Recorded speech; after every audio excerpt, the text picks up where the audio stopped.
the Green Bay Botanical Garden, giving you a sneak peek into all of the behind the scenes of our WPS Garden of Lights. I'm joined here today with Dave Barkow, our Facilities and Maintenance Coordinator at the Garden, and he is the mastermind behind our Garden of Lights. So we wanted to take a moment today to chat with him a bit about how this all comes together. So Dave, please tell us a little bit about how long you've been setting up the show and if there are some displays that you think are definitely favorites for our visitors. Yes, this year we started in the middle of October. We started setting up, and it takes us about 6 weeks, 6 to 7 weeks to set up. And as far as favorite displays, I mean, there's quite a few of them. Of course, the walk-through caterpillar is by far the most favorite among people. Oh, I know. I've seen lots of photos inside of that one and taken a few myself. Yep. Do you feel that the setup has been affected this year by the pandemic, or have you still been able to get everything out? No, actually, it's been a really good year.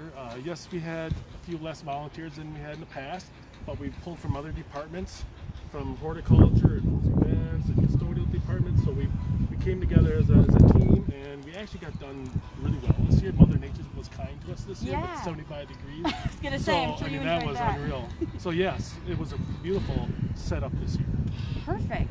Now, which display do you think actually takes the longest to get set up and ready to go? I would say the very first display we put up, which is the icicle colors. There's about 15,000 lights in that display, but it's very time consuming. There's a lot of ladder involvement and stuff like that. So that takes a good day with about 6 to 8 people to set that up. So that's probably our biggest display. I have to say, that's one of my favorites too, that icicle forest. You just feel, it's so magical when you walk through it. Now, what are some new displays that folks can look forward to this season? Right, well this year, the first big thing that people are going to notice are these daisy medallions that we've got programmed. In fact, we're programming as we speak. So there'll be 8 stations throughout the garden. Once you come into the garden, they're all pre-programmed and they'll mimic a display. So, for example, we're just over by the water fountain garden display. That'll mimic the blue and white that you see on the display itself. It'll basically strobe light is what's going to do. So, but we have 8 other ones that'll go throughout the garden and they'll mimic that display. Very cool. So how do people get these? Well, they're available for purchase. I think you can get them online ahead of time or at first come, first serve kind of thing, right? Yep, right at the door too. So buy them online with your tickets. Remember, you need tickets in advance. Or if you haven't decided how many you need, you can always buy them when you get here too. But and people get to keep them. That's the thing. You could take them home.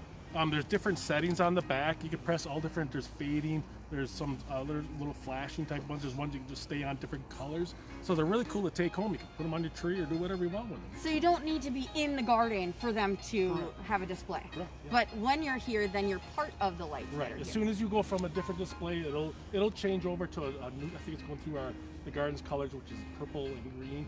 So it'll be like a neutral zone, so to speak, there. And then once you get to another display, it's going to react to whatever that display is. Awesome. They're really cool. I was going to say, that's super cool. This is the first time we've had the opportunity for guests to actually be a part of the light show. We've had cool necklaces before, but this one actually interacts with our displays. Our visitors are going to be part of the light show this year. Yeah. So that's the new thing this year, the new gadget, so to speak, this year.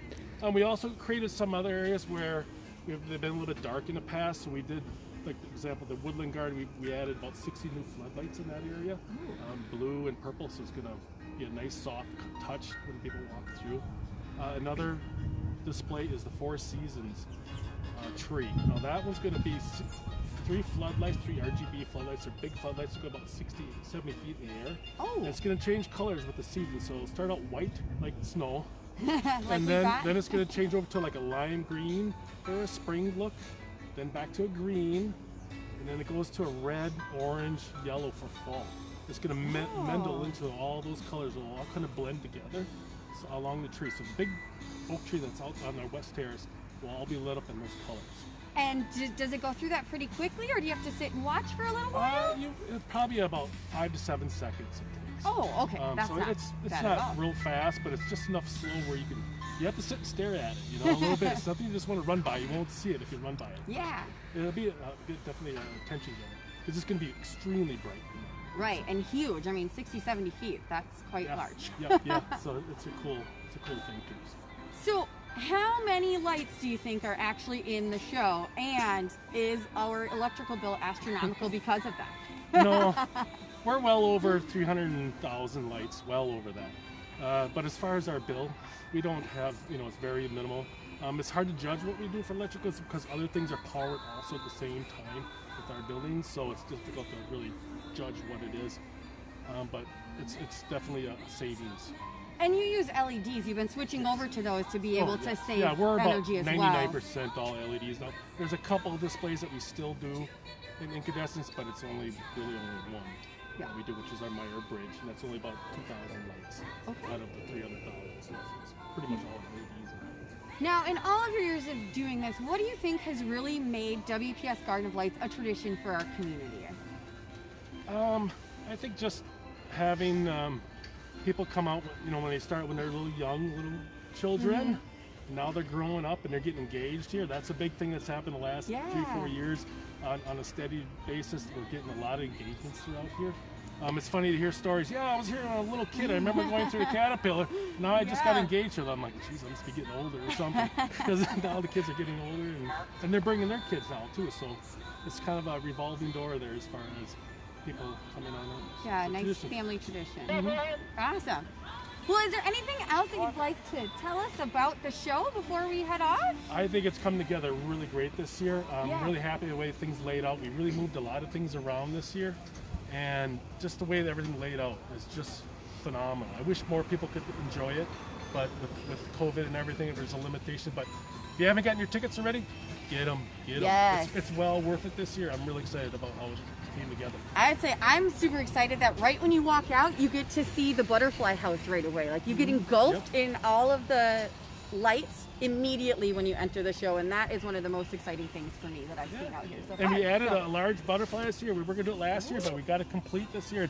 It's got about a 10 to 12 foot span, wingspan. So it's really awesome. Wait till it gets actually dark out. The colors are phenomenal on it. I'm really impressed by how the people. But a volunteer did that for us. Actually, the volunteer made it for us, and a volunteer put the lights on for us. So. Our volunteers are so integral to this light show happening. Right, they're everything. Wouldn't be able to do it. Exactly. Well, thank you so much, Dave. We really appreciate your time today and answering a few questions about the behind the scenes here at the light show. Stay tuned next week, everybody. We're going to be taking a look at what you need to know before you come to the show to get you ready to have an amazing time. So to know before you glow, before you come on out to WPS Garden of Lights.